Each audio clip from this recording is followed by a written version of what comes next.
कि पहली प्रथा थी देवदासी प्रथा। देवदासी प्रथा में क्या होता था, वो एंटीना वाला वो पुजारी गांव में आता और गांव में आके कहता, ये मैं नहीं कह रहा हूँ, ये भारत का इतिहास चीख चीख कर कह रहा है। ये आज तक चैनल, जी news channel, Dainik Bhaskar paper पे रिपोर्ट छपी है अभी 2 महीने पहले कि देश में 4.5 लाख देवदासियां हैं। कितनी? 4.5 लाख देवदासियां हैं। तो क्या करता था, जो शूद्र समाज में सबसे सुंदर बेटी है उस बेटी को क्या करता, पूरे गांव को इकट्ठा करता और जिसके घर में सुंदर बेटी है उसको बुलाता और बोलता, इस बेटी पर भगवान की नजर पड़ गई है, तुमको इस बेटी की शादी भगवान से करानी पड़ेगी, और अगर नहीं कराई तो भगवान नाराज हो जाएंगे, और अगर भगवान नाराज हो गए तो क्या होगा, बोले गांव में सूखा पड़ जाएगा, अकाल पड़ जाएगा, महामारी फैल जाएगी।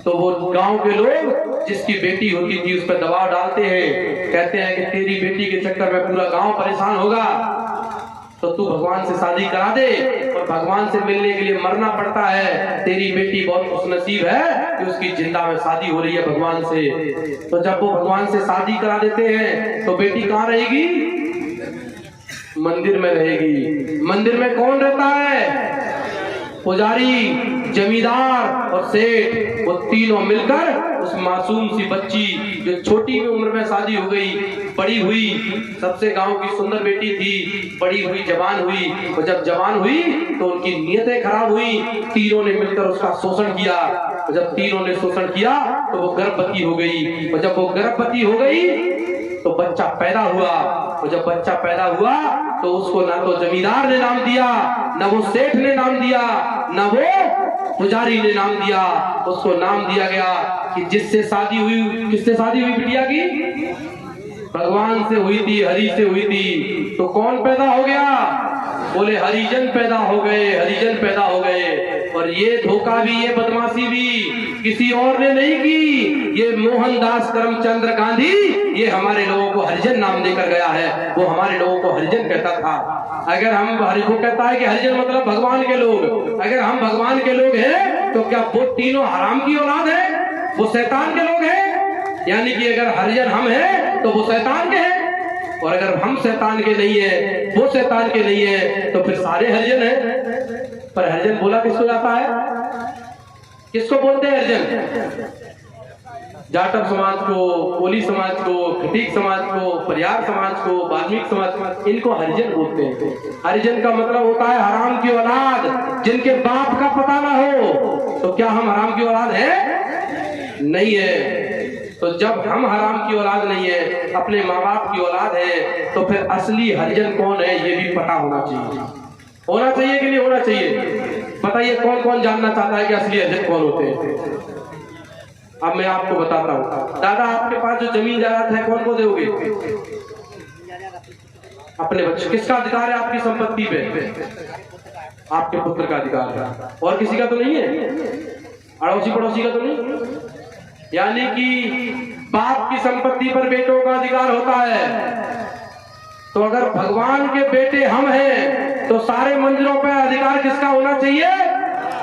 किसका होना चाहिए? हमारा है क्या? नहीं है। मंदिरों के नाम पे दान कौन लेता है? सबकी आवाज आनी चाहिए। मंदिरों के नाम पे दान कौन लेता है? मंदिरों की जमीनें किसके पास हैं? मंदिरों का उत्तराधिकारी कौन है? तो फिर हरिजन कौन है? हरिजन कौन है? तो हराम की औलाद कौन है? आज के बाद जितने भी SC ST OBC समाज के लोग यहाँ उपलब्ध हैं, मौजूद हैं, आज आप कसम खाकर जाएंगे कि आज के बाद हम कभी भी SC के लोगों को हरिजन नहीं कहेंगे। किसको कहेंगे? जो भगवान की औलाद है, भगवान के मंदिरों में रहते हैं, असली हरिजन वही है। तो असली हरिजन कौन है? कौन है? आपको क्या काम करना है? आपके गांव में जैसे ही वो आए, गांव में आता होगा, आप लोगों को जरूर आता होगा, आता है वो सीधा मांगने, आता है, आता है सीधा मांगने। पीछे माताओं बहनों बताओ, आता है? आता है। अच्छा जो बताओ बात, सीधा क्यों कहते हैं? सीधा क्यों कहते हैं? टेढ़ा बेड़ा क्यों नहीं कहते?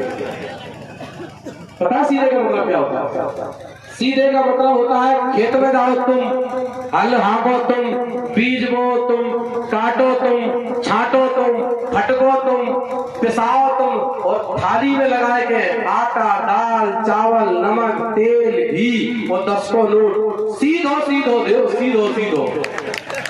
कैसा दो? सीधा सीधा दो हमको, क्योंकि हमको हराम की खाने की आदत पड़ी है, हम क्यों मेहनत करें और सुंडी करिए। तो बताइए सीधा देना चाहिए? देना चाहिए क्या करना चाहिए? बोले हमारे बाप देते तुम्हें, हमारे बाबा देते तुम्हें, बहुत दाओ तुम्हें सीधो सीधो। अब क्या करो? अब बोलो उल्टो दो हमें। और फिर भी वो आपके मोहल्ले में आए तो आपको क्या करना है? कुर्सी डालनी है, साफ करनी है और हाथ जोड़ने हैं। पंडित जी नहीं कहनी है, महाराज जी नहीं कहनी है, क्या कहनी है? हरिजन साहब बैठ जाओ। क्या बोलना है? हरिजन साहब बैठ जाओ। बैठेगा नहीं, वो कहेगा जो क्या कह रहा है? हरिजन का मतलब हराम की औलाद। वो कहेगा हम तो आज तक इनको गालियां देते आए थे, हराम की औलाद कह कहकर आज जो हमें ही गाली दे रहा है। वो कहेगा ये बताओ, ये बात तुम्हें पता है? पहले तो पूछेगा ही, वो समझ जाएगा कि इनके गांव में कोई खुरापाती आ गया है, फुले साहू अम्बेडकर का कोई चेला आ गया है, इनको इनका इतिहास बता गया है, अब मैं इनको गुलाम नहीं बना पाऊंगा, इनको धोखा नहीं दे पाऊंगा। वो ना सीधा लेगा ना टेढ़ा लेगा, वो गमछा उठाएगा और भागेगा। बोले अब इस गाँव में नहीं आ सकता मैं, अब इस गाँव में मेरी दाल गलने वाली नहीं है। और जिस गाँव में उस एंटीना वाले का आना बंद हो जाए, समझ लो उस गांव की, उस देश की, उस प्रदेश की तरक्की दुनिया की कोई ताकत रोक नहीं सकती। पूरे देश का बंटाधार उन पाखंडी पंडों ने कर रखा है, उन्होंने देश बर्बाद कर रखा है। और लाखों करोड़ टन सोना मंदिरों में दबा कर बैठे हैं। देश में कोरोना के समय पर लाखों लोग मारे गए, लेकिन उनमें से एक भी रुपए का दान उन मंदिरों के पुजारियों ने, उन पंडों ने, उन मंदिरों की औलादों ने क्या आपको दिया?